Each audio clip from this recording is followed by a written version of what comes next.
Baik teman-teman, selamat datang kembali. Pada kesempatan kali ini saya akan membahas mengenai saham Gojek Tokopedia ya, atau saya lebih suka menyebutnya Goto ya. Jadi saham Goto ini waktu dia IPO saya kemudian nggak lama ya, besoknya saya bikin mengenai videonya. Kalau Anda perhatikan di channelnya youtube.com saham profit ya. Ini sebelumnya waktu listing hari pertama saya sudah bikin videonya. Jadi dia batal arah ya, buy, hold atau sell ya. Nah, di video tersebut saya sudah menyebutkan ya, kalau saya sih fokusnya di pergerakan harganya ya. Jadi bukan karena ada green shoe atau tidaknya ya, seperti itu ya. Nanti saya akan jelaskan lagi mengenai green shoe. Jadi ini saya sudah sebutkan sebelumnya ya.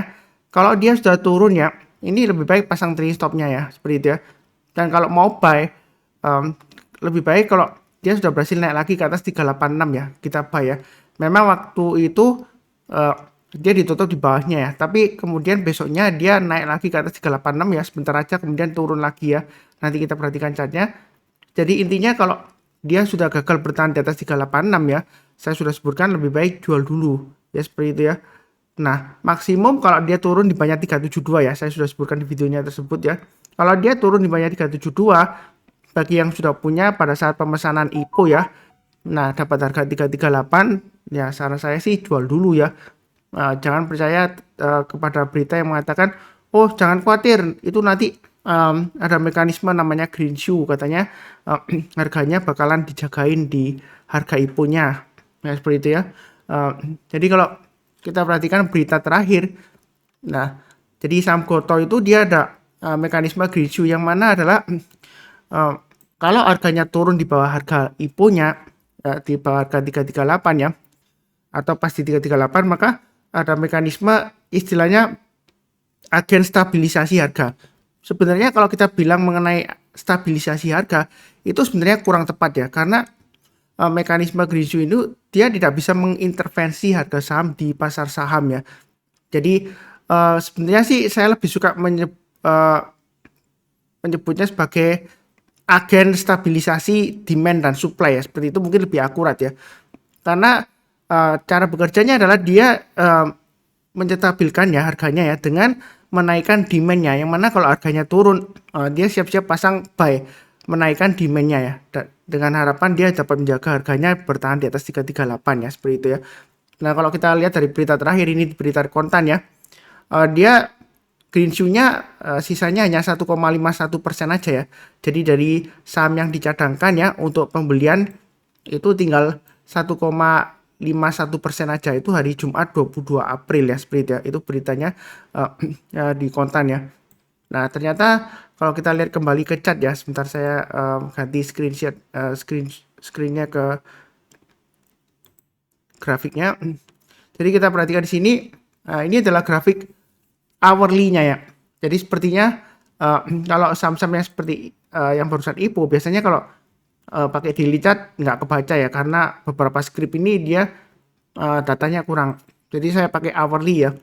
Jadi kalau dari hourly ini saya sudah sebutkan sebelumnya, low hari pertama itu kan di 372. Jadi kalau dia turun di banyak 372 ya, itu harusnya sudah lepas dulu ya, yang dapat di harga 338 ya, harga IPO-nya. Nah, kalau kita lihat di sini, oh Pak Sunat, ini waktu itu dijagain di 338 ya.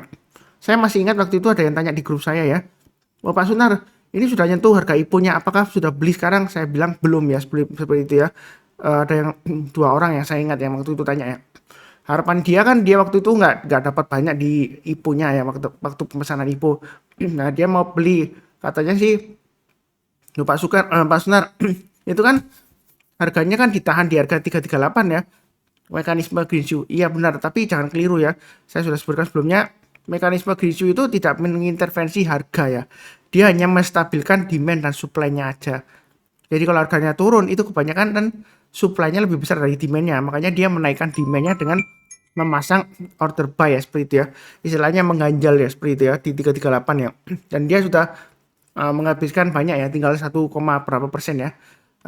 Yang tadi saya sebutkan di beritanya sih sekitar 1,51% ya sisanya ya untuk menahan harganya. Ternyata ini harganya sudah tidak mampu ditahan lagi ya.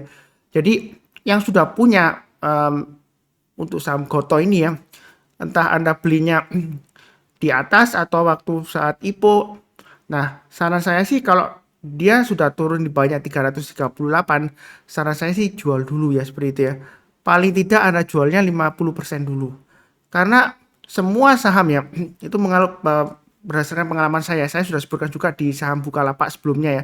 Jadi yang ngikutin saya dari awal, saya sebutkan kalau harganya sudah turun di bawahnya harga IPO-nya dalam jangka waktu kurang dari 1 tahun atau paling enggak setengah tahun ya, 6 bulan ya. Kalau dia masih di bawahnya, itu masih resiko kalau kita bilang membicarakan mengenai masalah investasi ya. Kalau trading ya tentu saja sudah pasang trailing stop ya, seperti itu ya. Karena sudah di atas ya, saya sudah sebutkan 372 dia turun ke bawah. Mungkin di sini lebih ke investasi ya, jangka panjang ya. Jadi pendapat saya masih tetap sama, semua saham yang masih barusan IPO kalau dia di bawah 1 tahun, dia masih di bawahnya harga IPO. Itu kalau kita mau buy untuk investasi terus terang aja risiko. Mungkin ada yang berpendapat, oh Pak Sunar murah Pak Sunar ya seperti itu ya. Tapi enggak ya, karena berdasarkan penelitian saya kalau dalam 1 tahun ke bawah ya, dia masih di bawahnya harga IPO, lebih baik sih saran saya hindari dulu. Resikonya masih terlalu tinggi, walaupun kalau kita bicara mengenai jangka panjang. Karena kalau kita bicara mengenai jangka panjang, track recordnya belum ada. Biasanya investor kalau jangka panjang minimal setelah 3 tahun ya kalau IPO ya. Setelah 3 tahun setelah IPO, barusan kita analisa seperti itu ya. Jadi kalau belum 3 tahun ya kita nggak akan pernah tahu ya track recordnya seperti apa, manajemennya dan juga pergerakannya di pasar seperti apa harganya. Demand supply-nya kan kita nggak tahu gambarannya seperti itu ya. Jadi menurut saya sih lebih baik jual dulu 50% ya seperti itu ya. Nah ini kalau kira-kira dia turun lagi Pak Sunar, targetnya di mana? Kebanyakan sih orang yang tanya saya seperti itu ya. Jadi yang cara paling mudah ya, itu saya menggunakan Fibonacci ini ya, extension ya. Lebih baik pakai retracement aja ya. Jadi saya coba pakai Fibonacci retracement ya. Jadi saya asumsikan ini kan sebelumnya dari sini ya, dari swing low-nya di sini dan swing high-nya, harga tertingginya kan di 442 ya, harga terendahnya waktu itu 372. Jadi kalau kita lihat Fibonacci extension, maka kita bisa dapat gambaran kurang lebih ya, target koreksinya itu menurut Fibonacci extension ya, itu sekitar area 328,74 ya, saya pakai 328 ya, begitu. Jadi kalau dia turun lagi, tutup di bawahnya 328, saran saya sih jual dulu semuanya seperti itu ya. Kalaupun Anda mau buy ya kan, Mas Sunar saya mau buy, kalau bicara mengenai investasi memang terlalu awal ya seperti itu ya. Jadi kalau trading itu paling amannya kira-kira tunggu di berapa Pak Sunar ya. Saya lebih kecenderungan kalau trading seperti ini ya, untuk jangka pendek memang masih risiko, ini artinya masih ke bawah ya. Jadi paling tidak tunggu minimal ya, minimal tunggu paling cepat banget kalau curi start itu kalau dia sudah berhasil naik ke atas 360 ya. Kalau posisi sekarang ya.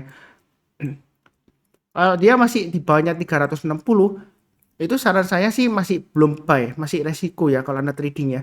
Memang oh murah Pak Sunar, nanti siapa tahu setelah Greenshoe mekanismenya selesai dia bakalan diangkat naik.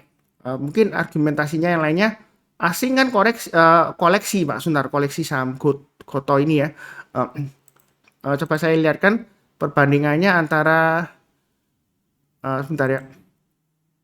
Saya mau switch screen-nya dulu.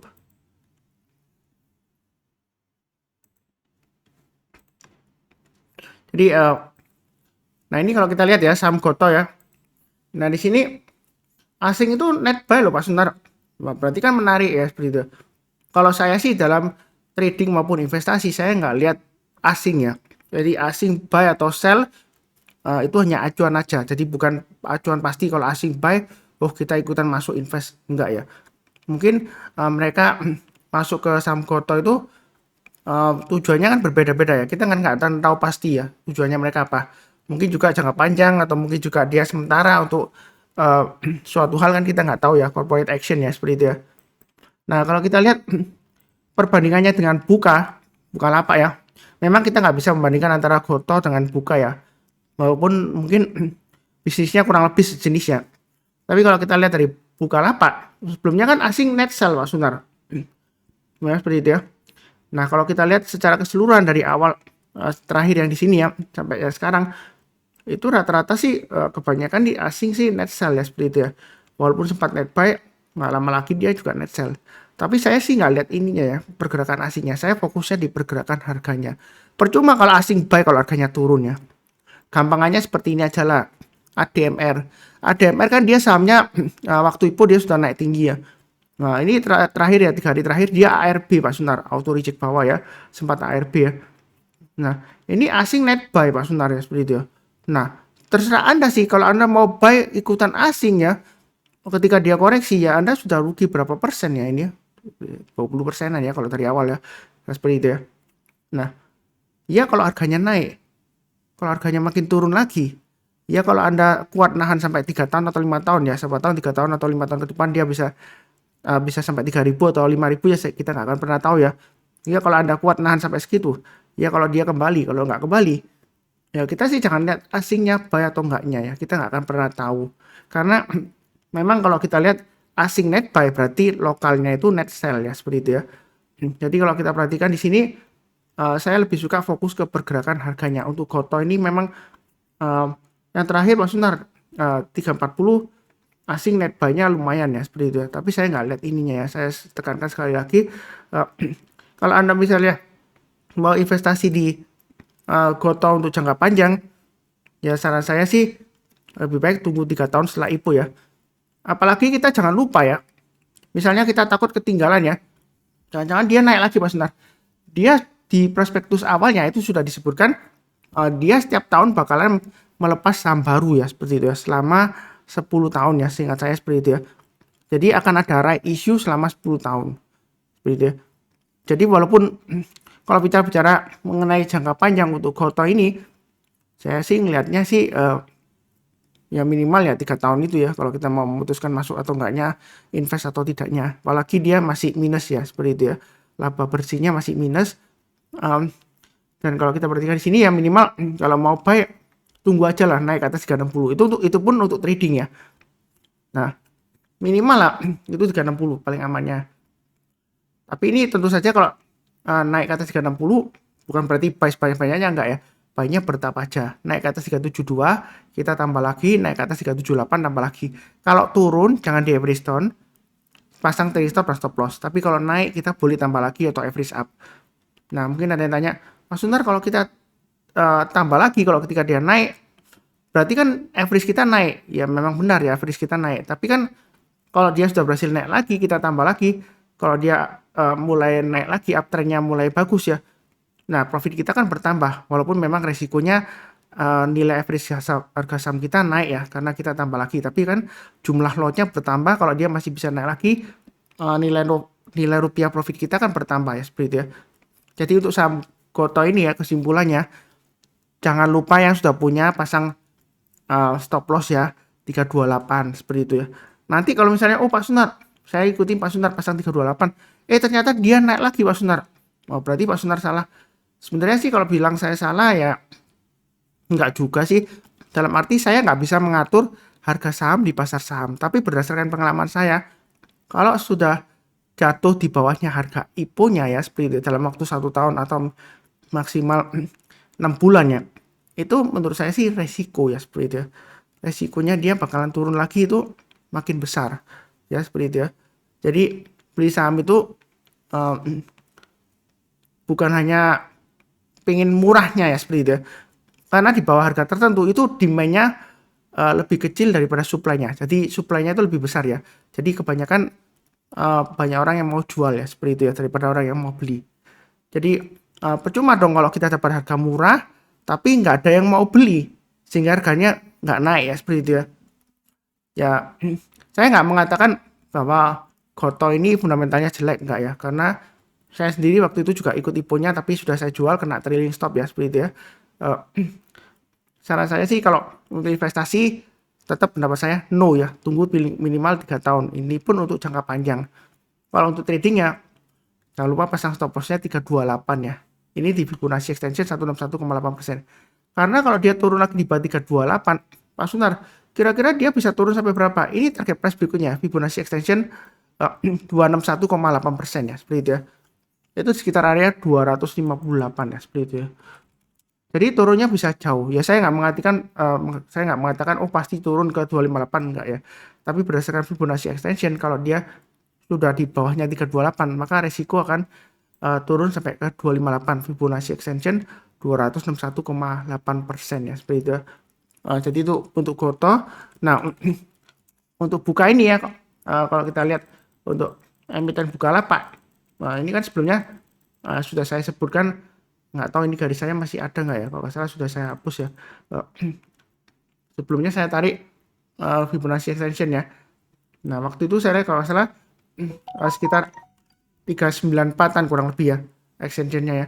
Jadi ini untuk Bukalapak juga sama ya, kalau dia masih di bawahnya 394 itu masih resiko ya. Sebenarnya saya sudah sebutkan ya, kalau mau buy Bukalapak itu paling cepat tunggu kalau ke atas 525. Kalau masih di bawahnya 525 itu masih resiko. Minimal paling cepat ya kalau mau curi start di 394. Mungkin ada yang bilang, oh Pak Sunar sebelumnya gagal ya. Memang benar. Sebelumnya di sini berhasil naik, kemudian gagal di sini gagal naik ya seperti itu ya. Nah, tapi saya sebutkan kalaupun mau spekulasi curi start ya, tunggu aja kalau dia naik ke atas 394, buy-nya bertahap aja naik ke atas 426, tambah lagi dan seterusnya ya. Jadi paling cepat sih 525 ke atas itu kalau Bukalapak ya, sedikit menyinggung aja. Jadi seperti itu ya untuk emiten Goto, mudah-mudahan aja berhasil rebound. Jadi belum saatnya buy, kalaupun trading ya menurut saya sih belum ya. Tunggu di atas. Saya lebih suka tunggunya di atas seperti ini ya. Karena sebelumnya waktu hari pertama ya saya sudah bahas ya di emiten ini ya. Sebentar saya hapus saja ini ya supaya nggak. Jadi dia waktu itu kan di posisi ini ya. Sebentar saya bisa zoom ke belakang nggak ya? Sebentar ini terlalu. Nah ini sebelumnya saya bikin video kan. Kalaupun Anda mau trading buy, pasang automatic order ya. Kalau dia berhasil naik ke atas 378 buy ya. Naik ke atas 386 tambah lagi, naik ke atas 394 tambah lagi seperti itu ya. Dan ini targetnya 416 sudah tercapai, terlampaui ya. Ini cepat banget ya waktu saat pembukaan ya. Mungkin Anda nggak sempat beli, kalau pasang automatic order buy mungkin automatic order sell juga nggak tahu sempat kemakan atau enggak ya, jual atau enggaknya seperti itu ya. Karena ini spike aja pada saat pembukaan, kemudian dia cenderung kembali normal dan cenderung lesu lah ya, seperti itu ya. Jadi untuk Goto kurang lebih seperti itu. Yang barusan join atau kenal channel Saham Profit, jangan lupa nyalakan lonceng notifikasinya ya. Tentu saja harus subscribe ya. Dan bantu kasih like. Kemudian kalau ada pertanyaan silahkan tulis di kolom komentar ya. Kalau ada saran juga. Sekian, terima kasih banyak. Seperti biasanya saya doakan selalu semuanya selalu sehat, damai dan sejahtera selalu. Amin.